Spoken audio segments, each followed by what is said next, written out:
I'm your host, Michael Callahan, and wherever you might be now, this is where we go next. And the working and wealthy classes in America are further apart by multiple metrics than they've been in 60 years. Wages, wealth generation, savings, these are the obvious ones, but marriage stability and self-reported rates of well-being are also way down for blue-collar Americans. And deaths of despair from suicide, drug overdose, and alcoholism number 150,000 a year, nearly all of them concentrated in poor and working-class communities. And many of these problems begin in childhood and compound into adulthood. So what's causing so many of our children to fall so far behind, and why does today's elite class seem to care so little? Our guest today has experience living in both worlds and has dedicated much of his writing and research to finding the answers. Rob Henderson is a doctoral candidate at the University of Cambridge. A veteran of the U.S. Air Force, his writing has appeared in the New York Times, the Wall Street Journal, and Quillette, among other outlets. Rob, thanks so much for coming on. It's great to be here. Thank you. Of course. Before we get into the main thrust of our conversation, I'd love for you to share a little of your biography with our audience, as it's both a rather inspiring story and immediately relevant to our topic at hand. Yeah, sure. I'm not sure how deep we want to get into this, early on, but just a brief overview. Like you said, I'm going into my third year of the PhD program here at Cambridge, so I'm in England right now. But my path here was very sort of indirect and winding. So to back way up, I was born in LA to an immigrant mother. She was from South Korea. My mom was addicted to drugs and just generally unable to take care of me. So I spent my early years in foster homes, never found out who my dad was. Later, I was adopted into this sort of working class family in Northern California in a small town called Red Bluff. And even though it was sort of like rural and smaller, it was still a sort of dangerous and very poor town. Recently learned that Red Bluff was something like the third or the fourth most dangerous city in California, which I wasn't aware of as a kid. But looking back, it really makes sense. There was a lot of drugs, a lot of poverty, a lot of crime in that town. So there was just a lot of drama and chaos in my life as well. My adoptive parents had divorced. My adoptive father subsequently stopped talking to me. And, that was hard for me. It was hard for my adoptive mother to see, the effect that it had on me. And yeah, my mother fell in love with a woman. They raised me together. But then my mother's partner, who was sort of a surrogate mother to me, she was shot when I was 14 years old, and she survived that event. But it was, just like one more thing that really just took an emotional toll on me and changed, sort of the family dynamics. And so, as a consequence of all of this going on around me, I wasn't a good student, got into a lot of trouble as a kid. Yeah, just was not really in the mindset, was just totally unprepared for school, for college, for anything involving like the future, really. My mind was very focused on the present. So, jumping over a lot of things here, but I went into the military right out of high school when I was 17. And then it was there that I sort of started to, get the structure and the stability and mentorship and all the things that I needed as a young person that I was lacking before. And that sort of allowed me to learn more about myself and what I wanted to do. And subsequently ended up attending Yale for undergrad. And yeah, just fell in love with psychology, with academic research, with writing. So yeah, that's sort of what I've been pursuing the last 5 years or so since I graduated from Yale and since I've been here at Cambridge. And we can dive into like any of those you want. Yeah, we will. And I appreciate you kind of condensing what clearly is a very rich and layered background into kind of a snippet, which I know is quite difficult from a biographical standpoint. In your New York Post column, How I Went from Troubled Foster Kid to Scholar at Yale and Cambridge, which you kind of just laid out for us now, you mentioned that 60% of boys who grow up in foster care end up spending some time in the criminal justice system. Mhm. Is this something that you witnessed firsthand when you were a child, or something you retroactively learned as a data point when you were studying this kind of research? Yeah. I mean, I didn't know it was that high, but again, like it's kind of interesting for me to go through these statistics and the research on foster care, on kids who grew up in unstable environments, and then to reflect back on what was going on around me. I mean, it's sort of similar to what I mentioned before about the town I grew up in later after LA. I moved to Red Bluff. It felt very sort of unsafe there. And then it wasn't until I started reading more about that town later, I sort of retroactively understood like, oh, okay, so that made sense. That data point about 60% of foster boys, getting involved in the criminal justice system, that made sense to me too.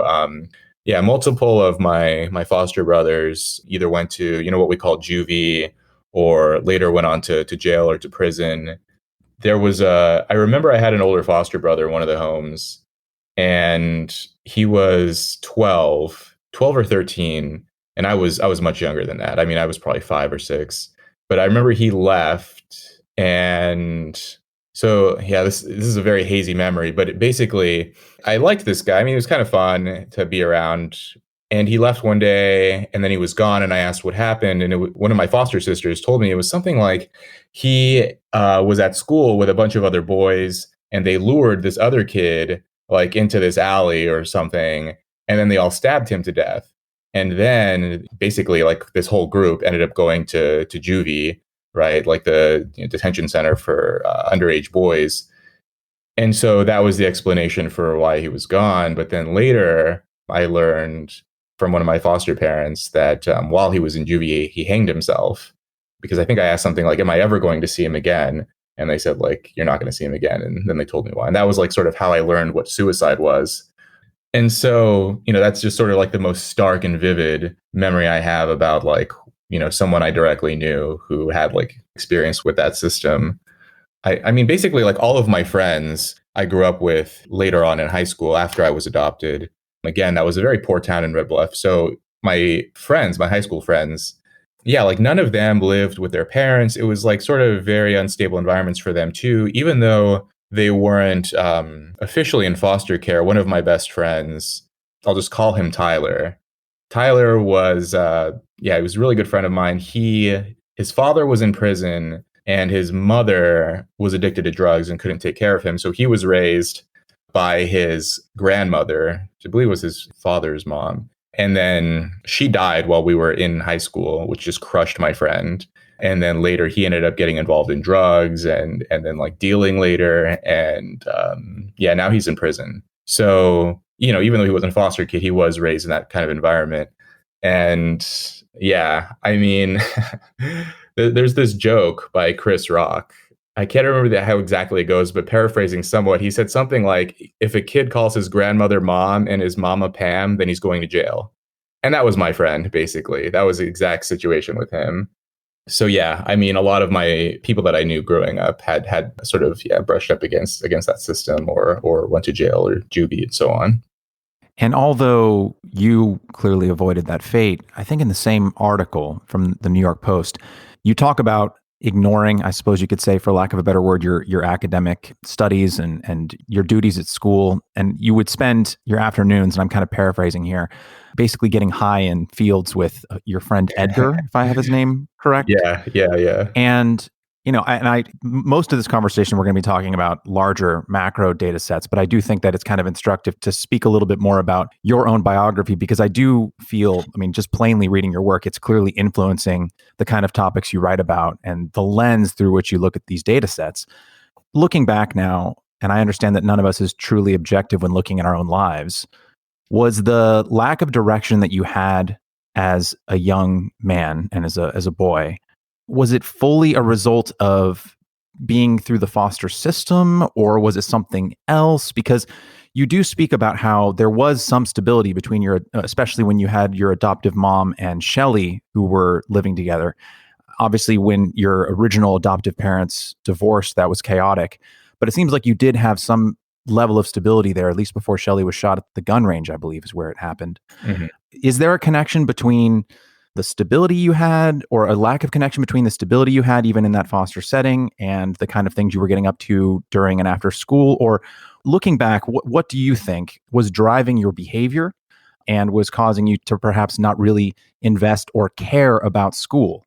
Yeah. I mean, I think I attribute some of it to the stability. I mean, like, as I look back, the periods where I was a decent student, it was when I was in a safe environment where I felt safe, where I had parents, parental figures around me who took an interest in what I was doing. And I don't want to, like, gloss over it or, paint too much of a, this sort of rosy picture of what was going on. I mean, I was still, like, having behavioral issues. I was not like the perfect student by any means, but I would do my homework. I would focus. I would ask questions in class, those kinds of things. So yeah, I mean, and the best period of this was between, like, around 9, 10 years old to 14, basically like the middle school years, when my mother and Shelley, like, raised me together during that time.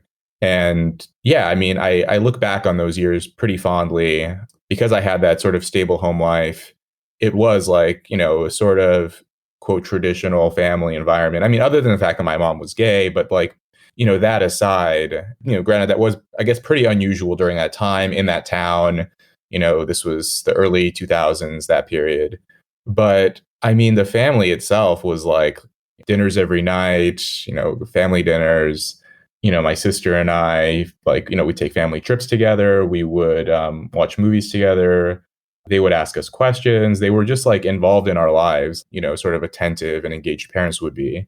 But, once Shelley was shot, that, basically, like, their attention was just completely, their attention was on other things. And so that, I think that sort of, like, latent part of me sort of reemerged. And yeah, and then just sort of spending more time with my friends. I mean, those years are tough enough, like 14, like that. Adolescent boys are already, like, barely functioning. And so, the hormones and the puberty and everything going on at that age, plus the family chaos and everything else that was going on.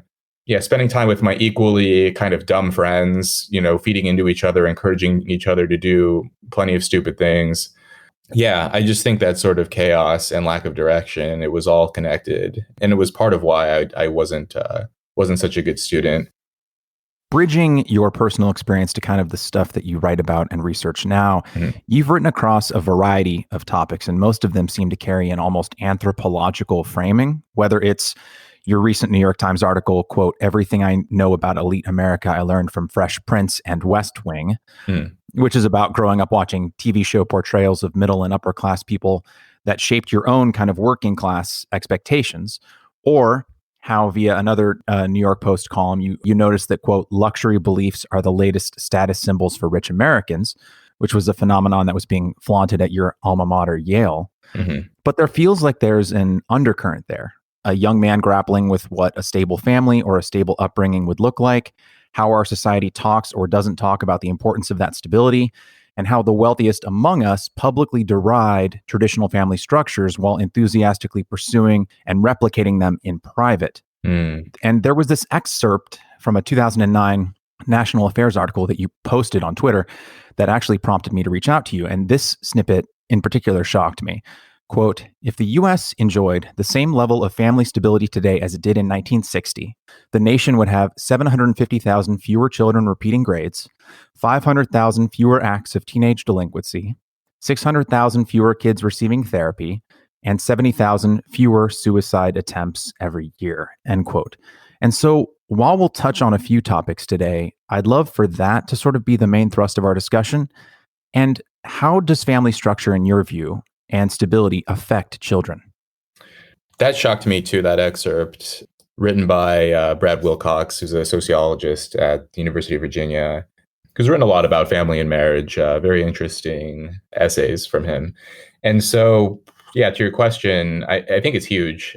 And not even necessarily for the reasons that a lot of educated people focus on. And I allude to this in one of those New York Post essays about how there's this focus on education. How do we get more foster kids in education? How do we get more poor kids to go to college? How do we get them, so on and so forth, like just sort of using education as the marker or the milestone for what a successful life is, or like that's the thing that's worth doing. And I mean, it's nice. It's a nice thought. I've written it's a laudable goal.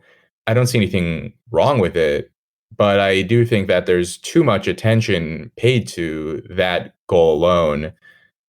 Okay, so I mean, let's say that somehow we get every single kid from foster care into college and they all graduate. I mean, right now the statistics are just totally dismal. So if I recall these stats correctly, it's something like 70 or 80% of foster kids express interest in going to college. But then in actuality, only 10% of them ever enroll in any kind of, institution of higher learning, community college included. And then of those and then in total, only 3% of foster kids end up graduating. And this is compared to something like 30%, 35% of Americans. So 3% of foster kids graduate from college versus 35% of Americans in general. So, clearly there's something going on there. I think it would be great to get more kids to go to college. But again, so backing up, if every single kid like me was raised like me in those kinds of environments and they all get a bachelor's degree, great. But the thing is, like, all of those kids are still going to be carrying the scars of what that background, like, you're still sort of bearing that burden of what that life is like, and you're carrying it with you. And so like those stats that you're talking about, right? Like whatever, drug use and suicide and therapy and emotional issues, anxiety disorders, depression, like, yeah, all of those things, like if you have a bachelor's degree, like that doesn't suddenly heal all of the trauma that a kid goes through, bouncing around different homes and all the experiences that go along with that. So to me, like, I think the family is something that we should focus more on. I'm not saying we shouldn't focus on college and education, but we should put more focus on what's going on in a kid's early life and how do we make that better, so that even if he doesn't go to college, even if he just works a decent job, or she, whatever they end up doing, even if they don't want to go to college, they're not like completely screwed up from everything that happened to them when they were kids. So yeah, that informs a lot of what. And there's another book that I've recently been excerpting it. I read it, I think last year or the year before. The Body Keeps the Score by Bessel van der Kolk, who's a physician who studies trauma, and he's written in his book, it was something like the costs of child abuse, just in terms of like taxpayer dollars, exceed the cost of cancer and heart disease, addiction, a bunch of other issues, essentially saying that like the current child abuse situation, there is a sort of economic cost to it. And then the Brad Wilcox article that I'd excerpted that you had read, that's sort of describing more of what like the emotional or the psychological costs of, living in like unstable environments. So I feel like the elephant in the room that is related to these stats that we're talking about. I mean, there's a reason why we're quoting the year 1960. And if I understand the data that you've cited, not necessarily directly in this podcast, but other things that I've read, along with other data that I've read in my preparation for this conversation and just in my own free time, it's often framed as there was a lot more stable family life up until about 1960. And then there was I think a campaign that you and I are both sympathetic to and agree with, which is allowing women to become fully enabled members of society who can work as equals in the workplace, who can pursue their dreams, who aren't tied down to a domestic life despite what they may want to do with, the one life they have to live on this earth. So when we're talking about this subject, when I'm hearing you talk about these stats, when we talk about family stability in 1960 specifically, and then we look at the 60 years that have passed since, mm-hmm. I want to make sure, because I think that we're on the same page here, that what you're not advocating for, that what I'm not advocating for is a return to 1960 or 1950 style family life in which, the gender roles for both men and women were much more rigid, that women didn't have as much flexibility in terms of how they wanted to spend their life. I'm 99.9% sure we're on the same page there. So then the question that I would pose to you is, how can we get back to that level of family stability without forcing women and in some ways men, but I would say that the burden to return to that stability would largely fall on women. How do we create a scenario in which children can grow up in stable family households, how we can encourage that stability without signaling to women that what we want is a return to a regressive social structure? Yeah, I mean, it's a good question. I mean, it's interesting. Like, I think that the people who would even be upset or might, take issue with, saying that family life in the 60s was better or something like that. I mean, the thing is, like, family life hasn't changed that much, I suspect, for the kind of people who would take issue with it. I'm just going to assume that those people tend to be, college educated, informed, part of sort of the general middle or upper middle class. And what's interesting is that, like, those kinds of people, like that social class, family life hasn't changed that much for them. If you look at the statistics, sort of the white collar social class, people with bachelor's degrees essentially or above, their families look basically the same as what families look like in, say, 1960. There's a very interesting graph. I've tweeted it before. There's different versions of this from the Harvard political scientist, I think he's political scientist, social scientist Robert Putnam, another one from Charles Murray. But essentially, they've documented that for white collar sort of college educated families, life hasn't changed since 1960. But for blue collar, high school educated people who didn't go to college, those families have just totally decayed. So I think it was something like in 1960, we'll just call them upper and lower class families, or white collar and blue collar families. Something like 85% of the blue collar families and 95% of the white collar families were intact, kids raised by both of their parents. And then by 2005, the white collar families had dropped from 95% to 85%. So there was a small drop there, but essentially, like, their lives haven't changed that much. But for the blue collar families, they went from 85% in 1960 to 30% in 2005. So there was this massive drop. Essentially, like, that's two different planets. If you go into like a more of a blue collar area, most of the kids you see don't have both of their parents. So I find that interesting, that just the kinds of people who get upset about this, what you're describing, their lives in all likelihood already resemble the 1960s in terms of having both of your parents, having a stable family life. Divorce is relatively uncommon among you and your friends. It's really interesting just to see this. Like, I talked to friends of mine from Yale or here at Cambridge, and like them and their friends, like, nobody knows any parents who've been divorced. Whereas, like, literally all of my friends growing up in high school, it was either divorce, never married, raised by someone other than your parents, and so on. So yeah, so that's sort of where my luxury beliefs idea came from. Is like, oh, these people get very upset about like advocating family and find a way for kids to be raised in more stable environments. They might get a little upset at that, but then when you look at their own personal lives, there's this element of hypocrisy. In that New York Post article, I opened with the story of a friend of mine from Yale. She said, isn't monogamy kind of outdated? Like, like marriage is this really old institution, historically associated with, patriarchal impulses or whatever, and so she told me all of this. And then I asked her, well, what do you plan on doing? And she's like, well, I'm gonna, find a guy, settle down, get married, like basically do what her parents did and her grandparents did.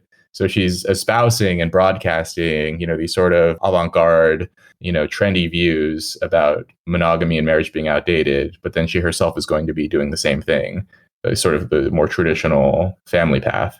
And just to quickly leapfrog off of what you were saying, it does seem like the wealthy class can pursue the kind of life they're aspiring to, right? And I'm specifically speaking about, I suppose you could say, well, I guess both men and women, but wealthy women can afford to continue to pursue their work because it sounds like because they can afford things like nannies and daycare and other things that allow them to kind of split their time, while poorer families don't have the luxury to do that. And so it creates more tension within the family unit that causes more dysfunction. Am I on the right track there? Yeah, I mean, I think that there's probably an economic component to this, but I definitely don't think it's the whole story. Because again, in 1960, in blue collar families, 85% of them were intact. Both of the parents, they were married and they raised their kids together. And so I don't think that there's been that big of a change in that sort of like social class milieu I'm also, just generally skeptical of this idea that like, not that I'm like against economic assistance or anything like that, but if we, suddenly gave $1,000 a month, Andrew Yang's plan or something to these struggling working class and poor people, I don't know if like I'm just skeptical that's going to make that much of a dent in their family life. Maybe a little bit, but I just don't see that happening. I definitely think there's a very the elephant in the room that very few people like to talk about is culture. And I do think that among sort of less educated, blue collar kinds of people, I think that just the culture has so radically shifted. It's hard for me to know, like, in terms of specific policies. I mean, one thing I was thinking about, I've talked about this with people before, is like, have there been cases where, for example, we've had like public awareness campaigns or something that have actually noticeably changed behavior? And one example that comes to mind is smoking, right? So I think so back to 1960, when this was actually worse back then, like something like a third of Americans smoked cigarettes in the 1960s, and then today it's like 10% or something like that. So it's huge drop off in terms of number of Americans who smoke. And I think a big part of that was like broadcasting. I remember growing up as a kid, like all the time. I mean, I still smoked anyway, but like I still remember these ads, which I guess had some effect, saying like smoking kills 50,000 Americans a year and all this kind of stuff. So I was thinking like, I don't know if or how this would work exactly, but this wouldn't even be a policy change, but this would just be like, a public awareness of children raised by two parents earn X number of dollars more over their careers relative to children raised by single parents. Or, something like, this would be more controversial, I'm sure, but something like, children raised by two parents are 8 times less likely to be abused than children raised in single parent homes. And that's actually a real figure. So this would be a way where you wouldn't even necessarily have to change any policies, change any laws, but just sort of bring more attention to outcomes based on family structure. And maybe this would change people's minds. This is a personal story. I have no idea if this affected anyone else in the same way, but I remember in my high school biology class, I think I was a freshman, first year, there was this poster in the classroom. And it stood out to me because it was kind of different than the other posters. The other sort of school academic motivational posters, you can do this or keep your eyes on the goal, whatever. But this one was like, if you do these 3 things or take these 3 steps, then you will likely like not go to jail or not be in poverty. Basically, like do these 3 things and your life will be okay. And it was something like wait until you're at least 20 to have a kid, graduate from high school, and get a job or something like that, or seek employment. It might have been like more formal professional writing, but I remember that stayed with me. Like I remember thinking like, okay, that's not too hard. Like I could probably do those 3 things. Like I don't know how many other kids were thinking that way, but that was like an example of something that affected like the 14-year-old me, something that stayed in my mind all these years later. I don't even know if it changed my behavior, but it was something that stayed with me.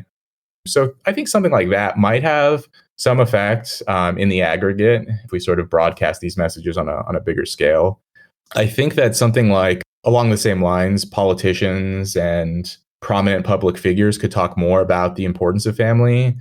This was something that President Obama during his tenure, he would give these very moving speeches about fatherhood on Father's Day, and it meant a lot coming from him because he himself was raised without a father. He sort of had that connection to the African American community. It was something that I think people paid attention to, and he spoke about this issue with a credibility that other people couldn't. I think something like media portrayals of good parenting. So I've done Dr. Drew Pinsky. I've been on his YouTube channel a couple of times talking about some of these same things. But I remember one time he said something like almost every single character in a television drama would qualify for a personality disorder in terms of like dark triad traits or narcissism or psychopathy. Like all of our favorite characters, maybe not the characters I wrote about in that New York Times article. I don't think Will Smith in Fresh Prince was like, I don't think he had a disorder, but like, I think a lot of our favorite shows like Breaking Bad or Game of Thrones or something like that. Yeah, these people are kind of like twisted, right? And so I've never seen this quantified, but I would bet there's a lot more sort of bad behavior and infidelity and betrayal on TV than in real life. And part of that is just because it's more entertaining, right? Like, who wants to watch a normal person sort of do the right thing and do normal things on TV? Fine. But like, I think there are some Americans, some people who would like to watch just a happy, like, blue collar working class family.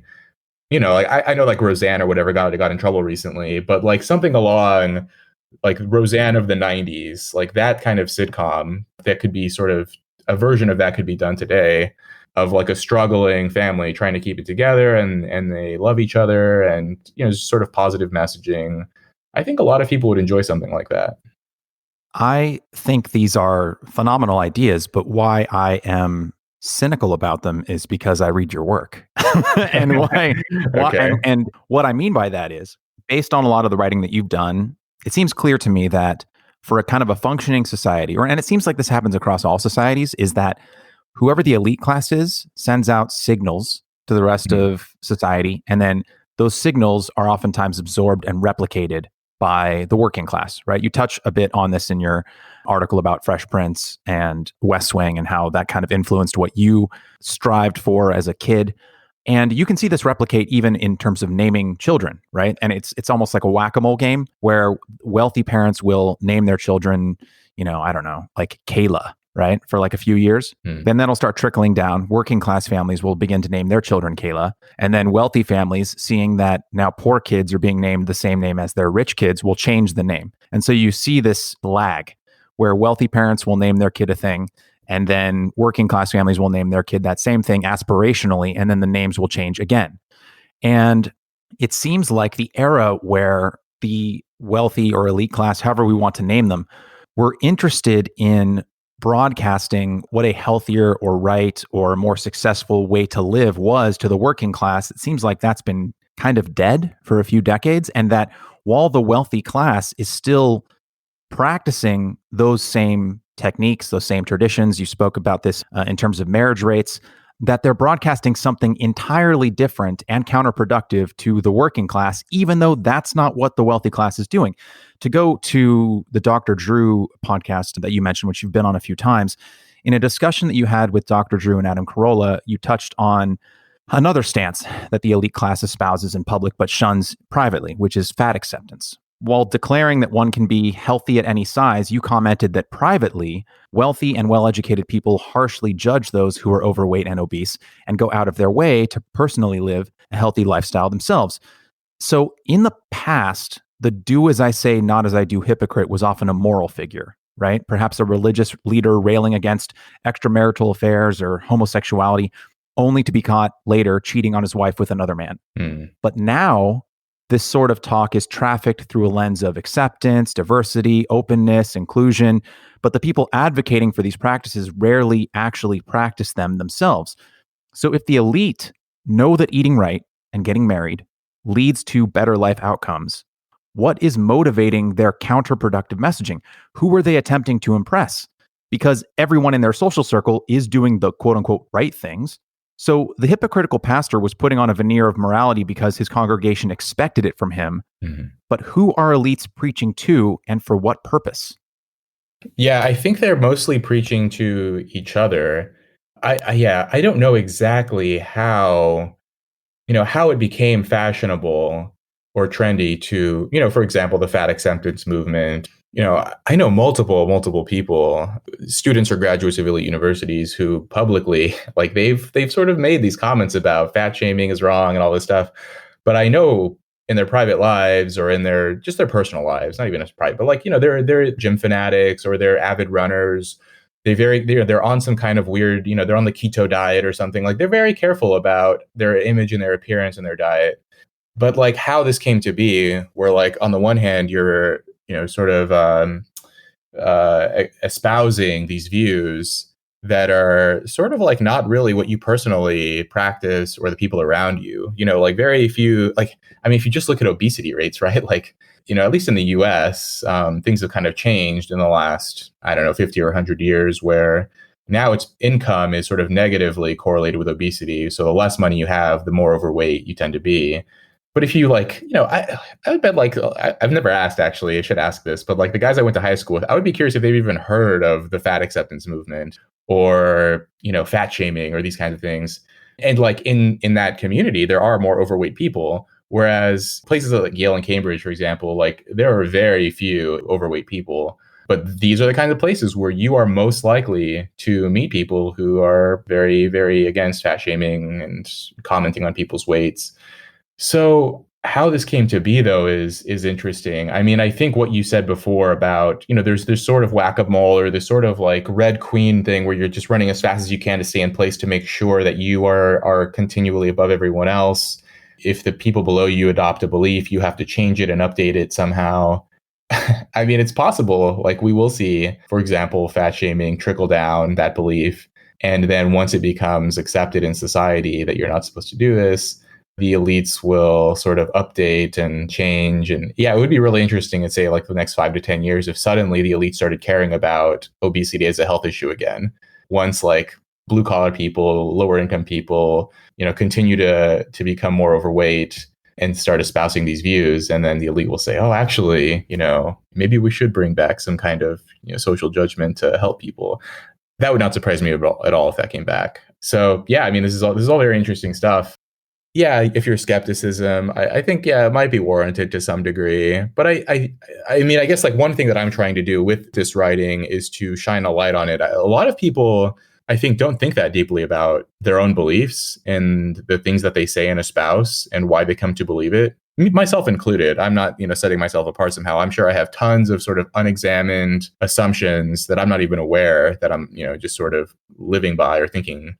But me as a sort of, outsider to the world of highly educated people and the ways that they think and the things that they say, these are just some things that have jumped out to me that I've decided to draw some attention to.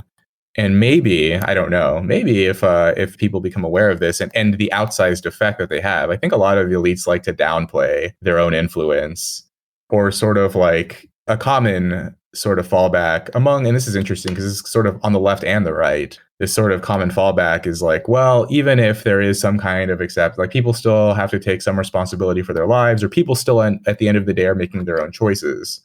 So even if you broadcast certain values on television or in video games or in the media or in podcasts, people can listen and think what they want or whatever, but like, people are going to do what they want. They make their own choices. And that's true. And I agree with that. People should make their own choices. But, if you are, I don't know which word to use here, if you're blessed enough or privileged enough to be a member of the, highly educated class, maybe people could think more about broadcasting messages that would help people and to make better choices.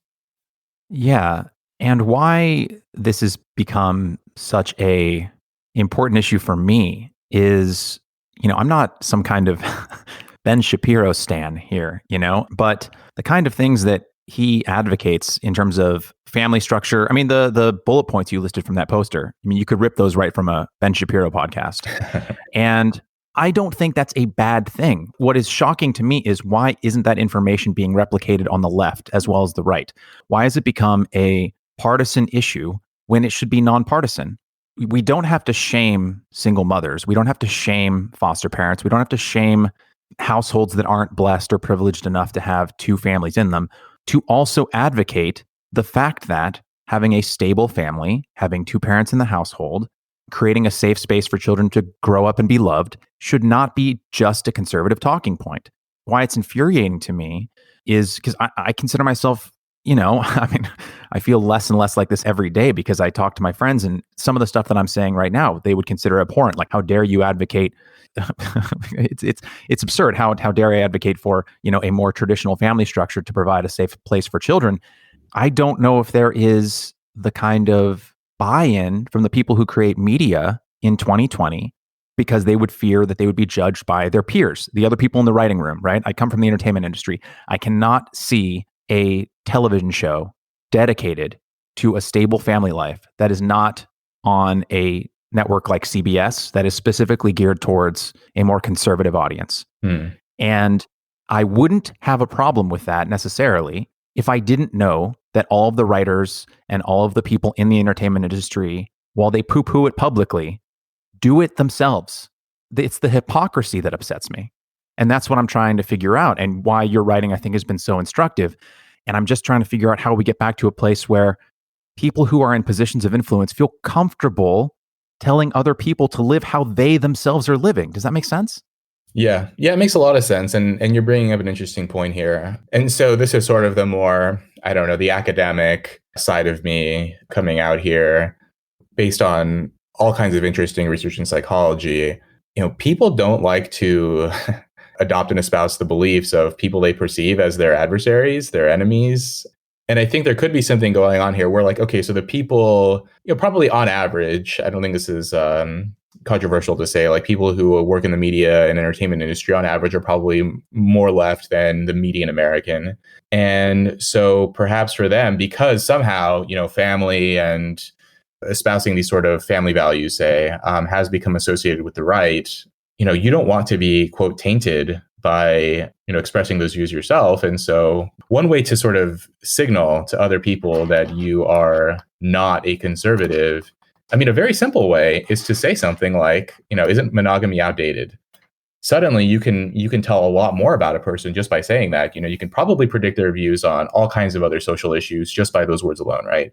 And one thing you'll know for sure is that they're definitely not on the right or a conservative. They don't listen to Ben Shapiro unless they listen to him to hate him.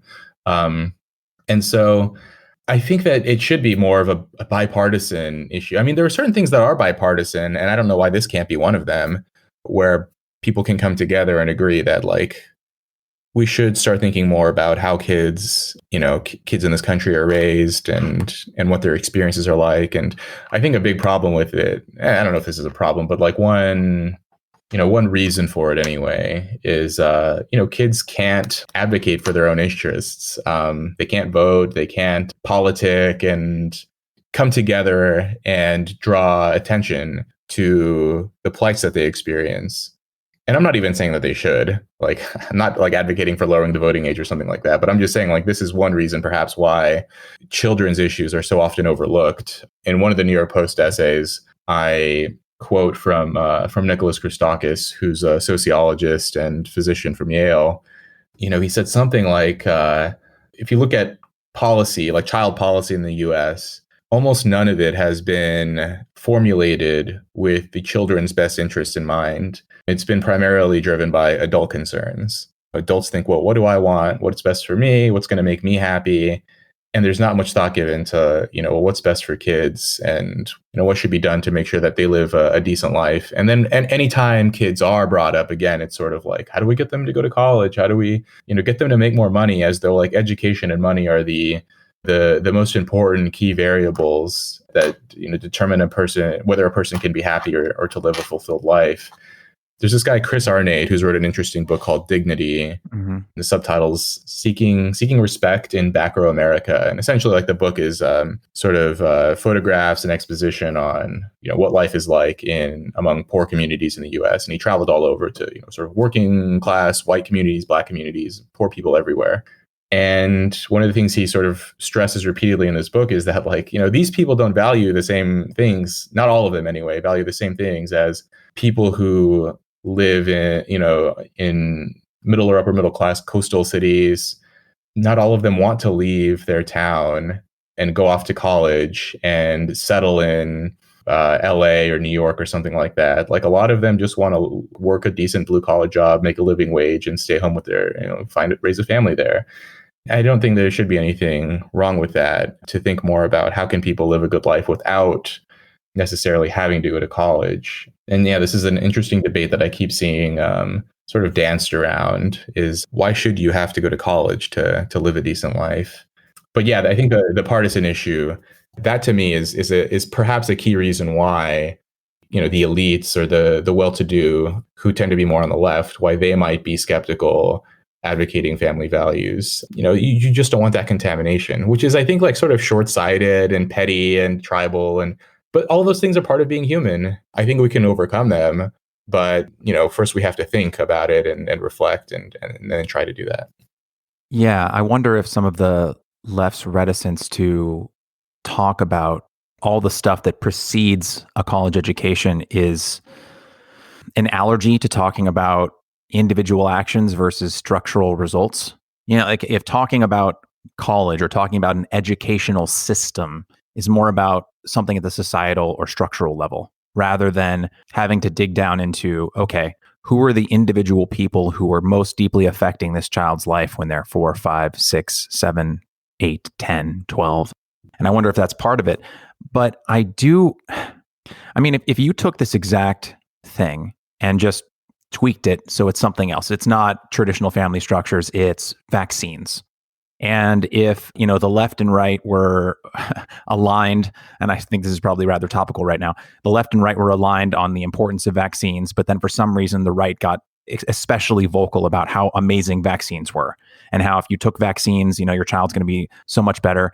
And then the left, out of a desire to disassociate itself from the right, started poo-pooing vaccines while behind the scenes continuing to take them. If that were the case, right? And I don't think this is an absurd comparison, because the life effects, you detail this in your work, and it's actually part of my next question. The life effects of growing up in an unstable household are so detrimental, I would say almost to a greater effect than not taking certain vaccines. And yet, if we found out that there was a giant public campaign from wealthy elites that was anti-vaccine, and then we found out that secretly they were all taking them, there would be understandable and enormous pushback. And yet we can see this happening right now. We can see how to socially vaccinate your children to some extent to a life of crime, to a life of bad educational outcomes, to a life of lower income levels. And yet that vaccine is not being promoted. Yeah, that's a really interesting analogy. I like that a lot, actually. Yeah, that makes sense. If they're saying, aren't vaccines kind of outdated, and then behind the scenes they're still taking it and, sort of adhering to these, the old ways of vaccinating your kids, but sort of creating content and espousing publicly. That's really interesting. Yeah, that vaccines actually don't work, or that they're not important. Or, taking a vaccine is just as good as not taking a vaccine. Meanwhile, they're all taking vaccines. Right. There's no one right way to live your life. Take a vaccine, don't take a vaccine. It's totally fine. Meanwhile, all the kids in the Upper West Side are completely vaccinated against polio, and kids in the Midwest and in Watts are getting crippled. Yeah.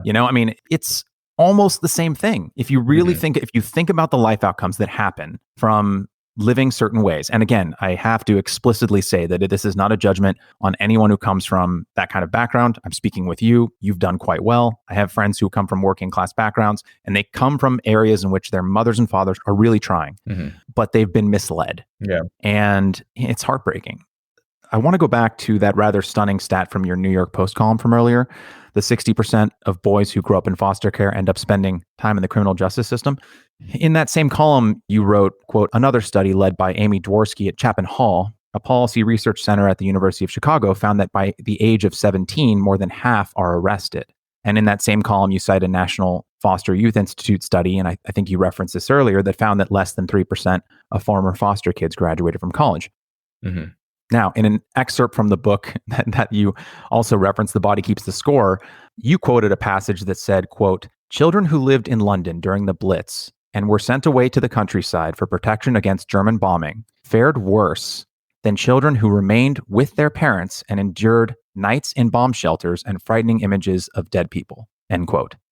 So I'm going to get a bit over my skis with this question. So I'm looking for you to rein me in with your knowledge on the subject and your own personal experience. And I say this sensitively as someone who has dear friends who just completed their certification for fostering. Are the disparate stats that I just cited, right? The seeming unconnected stats of the London bombings and the poor outcomes for children, for the majority of children raised in foster homes, are they connected in some way? As in, if a child is away from his or her parents, either whisked away to the English countryside or entered into the foster system, is there some kind of automatic cause and effect which results in worse outcomes by dint of being away from one's own parents? Because that London bombing stat was honestly shocking. I shared it with some of my friends, and they couldn't believe it either, because the mind kind of instinctively thinks that a child in the British countryside living a much more peaceful life miles away from German bombers would have a better time of it than a child in a bomb shelter seeing dead bodies. So this seems to say, and I defer to you, that it is better for a child to live through a traumatic, chaotic experience with their parents than a stable, peaceful existence without them? And does this mean that the fates of many foster kids are sealed literally the moment they've entered into the system, regardless of the quality of their care? Or am I missing something here? Yeah, that's interesting. So later on in Bessel van der Kolk's book, The Body Keeps the Score, in which he cites that study about kids in London versus kids in the countryside, and yet, I mean, these are really interesting questions, contentious. But one of the things he discusses is, if the source of the trauma is the caretaker, then that's a different story. And so it's one thing if a kid is living with his parents and they're really poor and things are a little hectic and uncertain and so on. And that's one thing. But the other, the situation in which the caretakers themselves, the parents themselves are the source of, abuse or neglect or harm and so on, that will negatively affect the kid in very deep ways.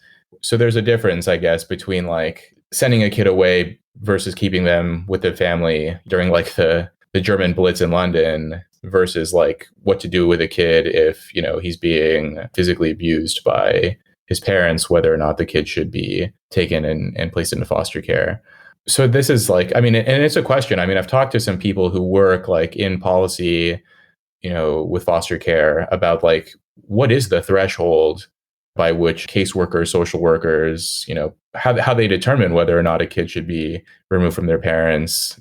I think generally the line of thought is the kid should be with the parents unless there's some extraordinary reason. So the default, the null hypothesis or whatever is keep the kid with the parents unless there's some extraordinary reason why not. But that gets vexing too, because I remember, and I've heard this from other people too, but I remember I had foster siblings whose kind of messed up parents, parents who were, addicts or, had some personality disorders or some kind of issues. They were always sort of on the periphery. The kid would come to live in a foster home. They'd be taken from the parent, live in the foster home. And then the parent would kind of shape up, string together a few weeks of sobriety and say that they were okay again. And then the kid would go back to live with them. And then the parent would fall apart and do something. And then the kid would go back into foster care. And so they'd have these, these parents who were sort of right.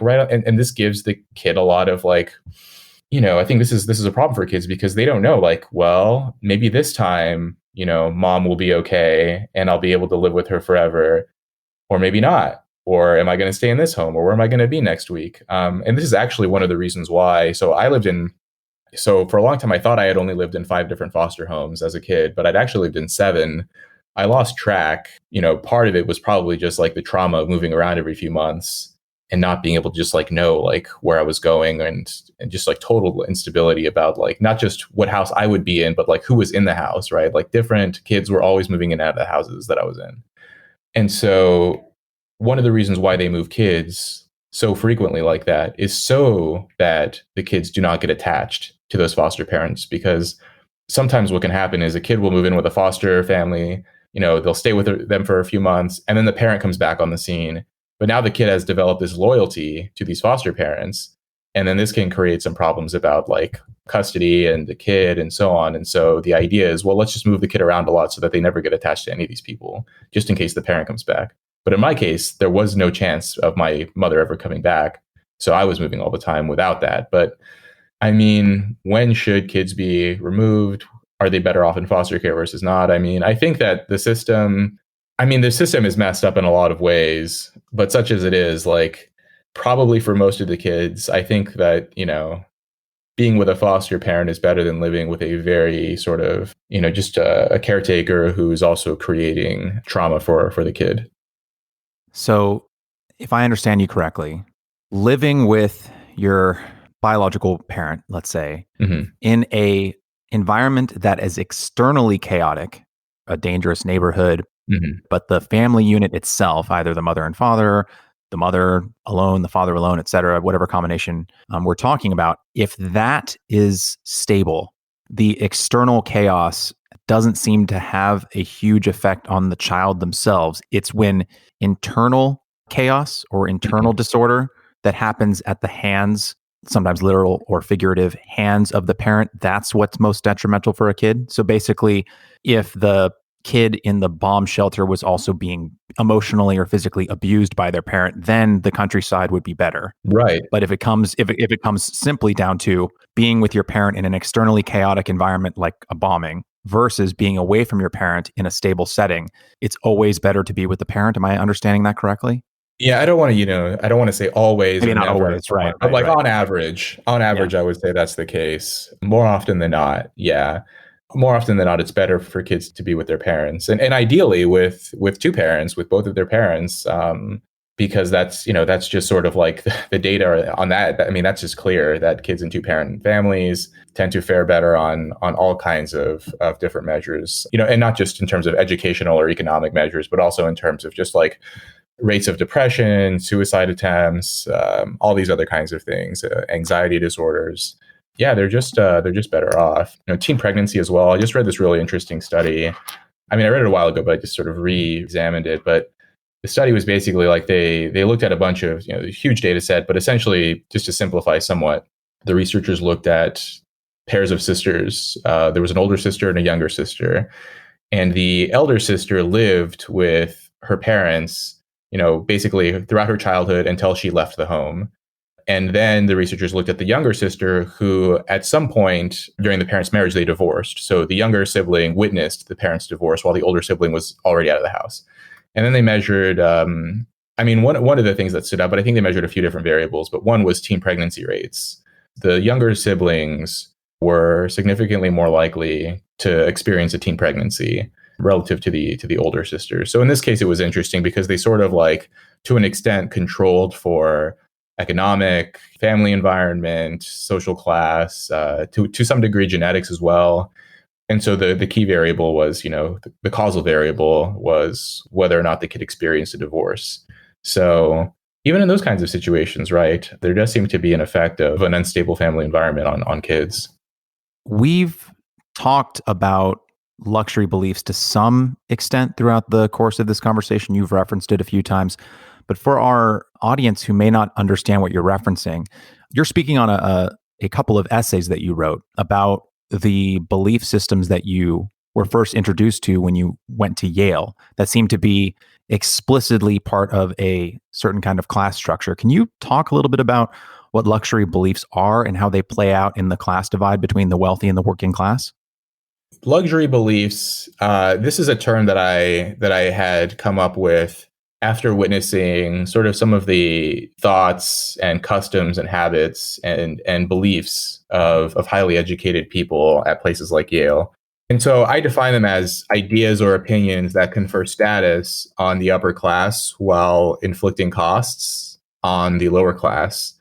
A simple example of this was the aforementioned idea of fat acceptance, right? So the upper class, they espouse these beliefs that are status conferring about, beautiful at every size and so on. But that message holds disproportionate power and influence, and it does trickle throughout the rest of society. And it's not going to be, their fellow highly educated peers who, take that message and integrate it into their lives. It'll be more likely people who are less well off, less well to do. I mean, there are a couple of components to the luxury beliefs idea that really sort of, these were like scattered thoughts in my mind as I was sort of going through undergrad, just seeing all these interesting things going on. But there were like just a couple of components to this that sort of snapped it into place for me. I guess like there was this assumption that I had, and maybe other people have, is that if you are at a place like Yale or one of these fancy colleges, that you're probably set, right? Like you probably don't think that much about making, like you've already made it, you're okay now. And what I found interesting is that like there's been a couple of recent studies on this about who cares the most about social status. So this is something that I'm interested in my own research as a grad student here at Cambridge. But this idea of social status, right? Who cares about status? And what researchers have found is that even if you might think like, oh, it's the downtrodden, the people who don't have much. Those are the people who want to grab status and sort of elevate and lift themselves upward because they don't have much. But that's not the case. It's actually desire for status is positively correlated with social class. In other words, the higher up you are on the social ladder, the more you strive to protect the status you have and the more you try to obtain more status.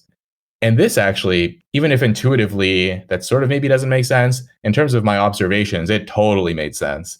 The kinds of kids at Yale and grad student, just the social milieu.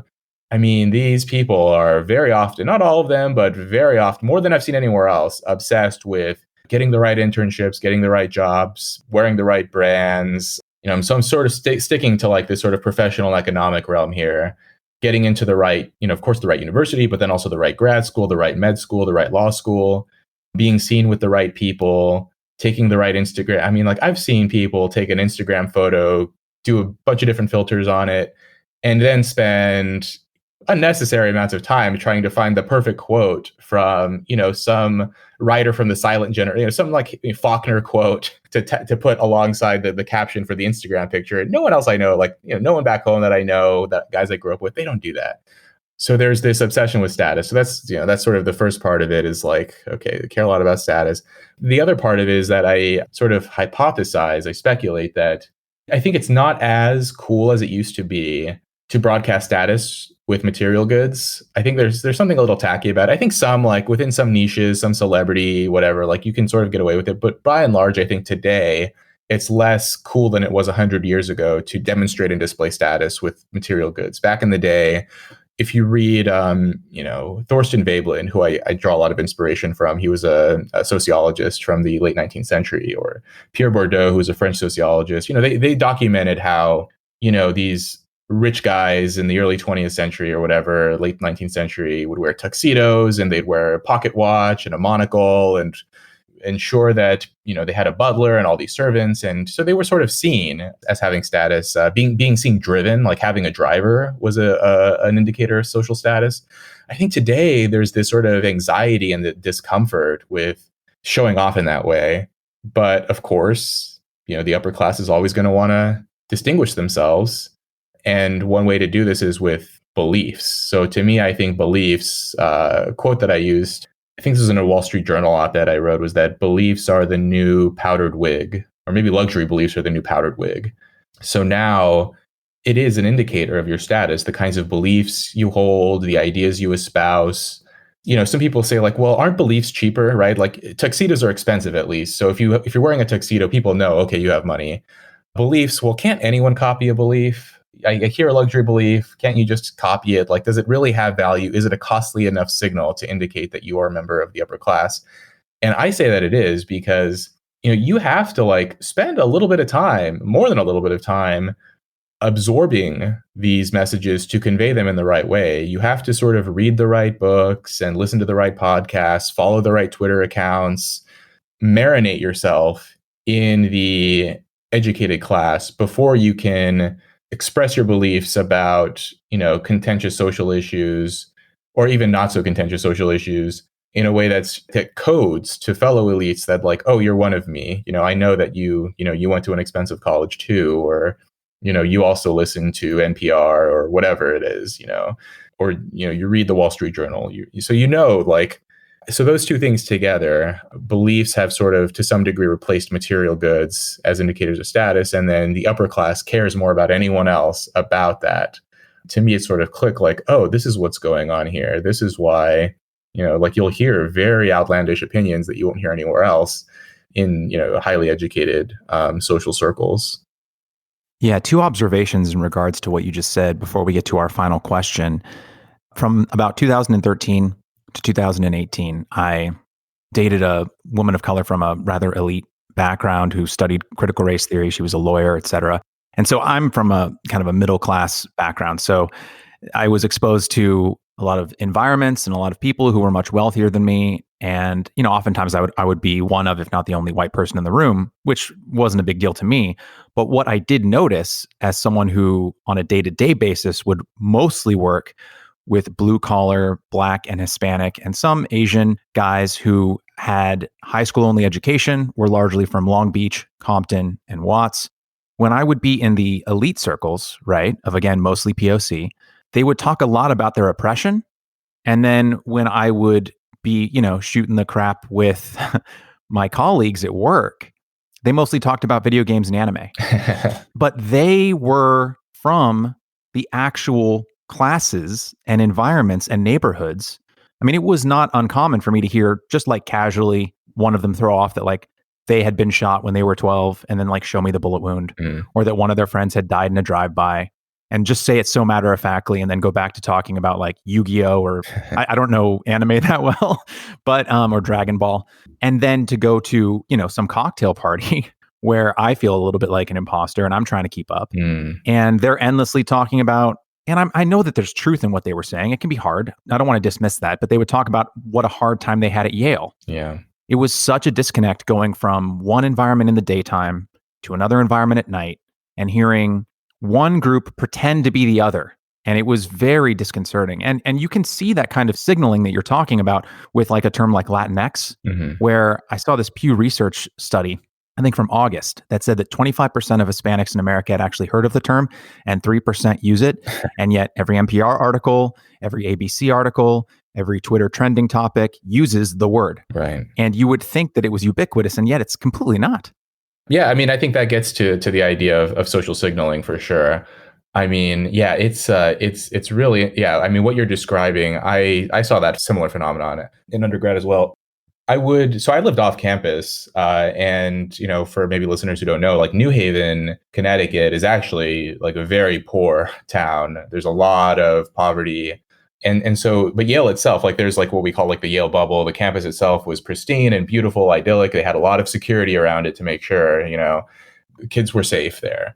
But I'd walk like, 4, 5, 6 blocks back to my apartment downtown, and I'd walk through a lot of poverty. New Haven is, I think, majority Black citizens there. And so, I'd go to class and hear students talk about, how downtrodden and oppressed they were. And then I'd walk through 5 blocks of poverty back to my apartment and see like actual people who are truly suffering. And yeah, like it's just an interesting thing, like that observation. I'm not sure like what exactly is going on there. I've heard there's an interesting thinker, Coleman Hughes. He cited a figure in one of his interviews. He's a young Black graduate of Columbia University, very prolific, interesting writer. He's cited some figure, I don't know the exact what it was, but basically like among African Americans, the higher up they are in education and social class, the more sort of prejudice they perceive around them. Maybe there's some truth to that.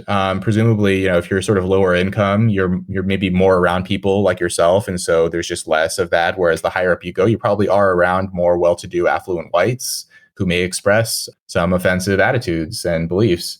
But I mean, Coleman himself seemed to be somewhat skeptical of it. I'm not sure exactly what's going on either with why this is the case. But it does seem among elites, one thing I'll say about this is that like there does seem to be a kind of cultural or social cachet, a status associated with being a victim.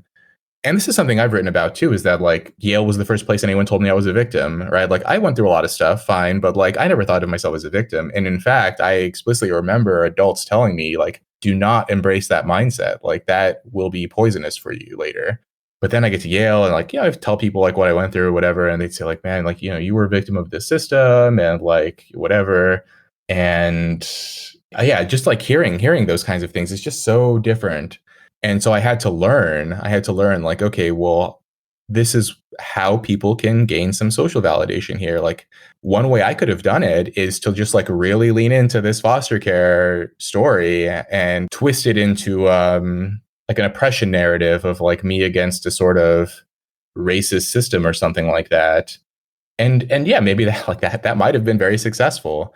And so I don't want to be too cynical here, but I do think that at least for some people, this may be what's going on, where like I have no idea how this came to be, but like somehow being viewed or coded as a victim in some way gives you some credibility, some sort of like social capital that you can use to wield authority over others.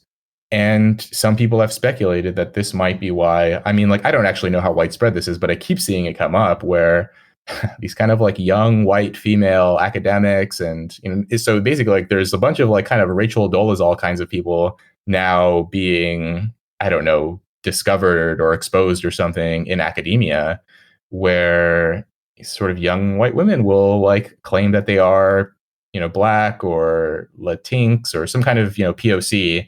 And, maybe in that community, there is a validation there that they can get through the oppression narrative. But I don't think that's the case in every circle. But certainly within academia, perhaps within media and other sort of like culturally elite institutions. And I think like that too will possibly, perhaps probably sort of trickle down. I hope it doesn't, but it might trickle down. And I already wonder what effect this is having on, like, if I had heard these kinds of things, like currently fashionable ideas, if I had heard that when I was like 13, I don't know how I would have taken it, but it's possible that would have altered my trajectory. Yeah, it all comes full circle, doesn't it, to what we were talking about earlier, whether it's fat acceptance or discussions of family structure and now discussions of oppression. Right? Right. It seems like the folks in these elite circles, they all, and I'm painting with a broad brush here, right? I'm not speaking about everyone who goes to Yale. And I have friends who are perfectly, great people who don't espouse these beliefs. But among a certain circle, it's like they're all kind of winking at each other and they know that what they're saying, they don't really believe. And yet when this stuff gets broadcast outside of their circle, the people who can be most influenced, right? Rob Henderson as a 13 or 14-year-old, whoever he is or she is right now today, hearing this stuff can have a hugely detrimental effect. And if I'm just going to speak plainly, it's obscene. Yeah. Like it's obscene. And I don't want to put my thumb on the scale too much, but it's abhorrent. And I really can't tolerate it. Yeah, and this is one of the things that I sort of, I didn't have enough space to get to it, and I didn't fully formulate my thoughts on this, but, when I wrote that piece, everything I learned about it, Lead America, I learned from Fresh Prince and West Wing. I didn't choose that headline, the editors always choose those headlines, but basically like that piece about how TV sort of informed my beliefs and sort of shaped my aspirations. When I was a little kid, I was watching The Fresh Prince or The OC, like I was watching like Will Smith in that show. Like he had come from a sort of hard life, tough background with a single mom and whatnot. And, he was trying to make a go of it and become successful in that show. And that really like inspired me and that motivated me. But, I wonder like, what if I had seen a different kind of show? What if I was sort of inundated with a different kind of message of like, whatever, I watch another show today where the message is like the system is against you and there's just no escape from it or something like that. I think something like that could have been very detrimental. And yeah, I agree with you that it's abhorrent. And I think that it's kind of like short-term thinking of like, here are the views and beliefs that I can espouse that will give me status and prestige among my friends in the moment. But in the longer term, it's going to harm the very people that we are supposedly, that we supposedly say that we care about. Yeah, absolutely. So I know it's getting late in England, and I want to be sensitive to your time. I've really enjoyed our conversation, and I could ideally talk to you for many more hours because you've written a lot of fantastic pieces that are all worthy of the same kind of exploration that we've done on a few of them today. But to wrap us up, I want to ask you the very question that I ask all of our guests at the end. We're limited, I think, as individuals in all sorts of ways. We're limited in our time, our energy, and often in our capacity for empathy. So even the most well-intentioned, caring person can't be thinking of everyone else, every other group of people, all the time, right? It's impossible, right? You're busy with your studies at Cambridge and your writings. I'm busy with my work and this podcast. We only have so many hours in the day. So is there someone or a group of people in your direct life or in the world at large that you would like to take a moment and offer more empathy to? Oh, interesting. So a specific person? It can be a specific individual. It can be maybe a group of people, like sociologically, politically, because we can get tunnel vision, right? Like when I'm researching a guest or when I'm thinking about politics, and I can get myopic and forget about the people on the other side. And so oftentimes I have to remind myself, okay, let me not forget them and let me take them into consideration. Does that make sense? Yeah. I mean, like, Oh, let me think here. I mean, like something that jumps to mind, and I don't know if this is exactly linked to what we've been talking about. I mean, like, so one group of people, sure, like people who maybe disagree with me. I get it. Like, I've had people who sort of think that I focus too much on the family and should focus on other things, and I think that some of those criticisms are totally valid. Another group who I it's hard to know who to have empathy for because it hasn't happened yet, but I'm kind of worried what's going to happen in the aftermath of this upcoming election. What is it, in 2 days or whatever, this Tuesday? And so whichever side doesn't get the outcome that they want, I will, just feel empathy for whichever side. And I hope that we can find a way to sort of get past whatever sort of disagreements that we have. I think that political polarization is something that I've studied it. I'm very concerned about what's been happening. We've touched on it a little bit in this discussion about sort of left and right and disagreements, but it seems to be getting worse and worse. And I hope like whatever happens in the election and whatever just sort of we can find a way to calm down and drain some of the anger out of these political disputes. Wonderfully said, Rob. Thanks again for taking the time to come on this podcast and sharing your insights and your research. I really appreciate it, and I imagine our audience does as well.